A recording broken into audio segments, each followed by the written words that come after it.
విషయవాంఛలను గూర్చి సదా మననము చేయువానికి వాని యందు అనురాగమధికమై అది కామముగా మారి చివరకు క్రోధమగును. క్రోధము వలన అవివేకము కలుగును. దీని వలన జ్ఞాపక శక్తి నశించి దాని ఫలితముగా మనుజుడు బుద్ధిని కోల్పోయి చివరకు అధోగతి చెందును.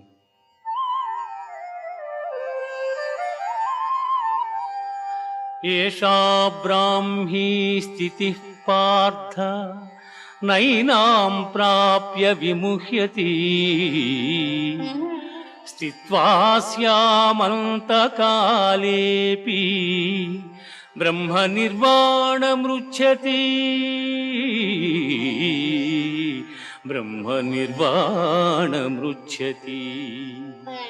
ఆత్మజ్ఞానపూర్వక కర్మానుష్ఠానము బ్రహ్మప్రాప్తి సాధనము కలిగిన జీవుడు సంసారమున బడక సుఖైక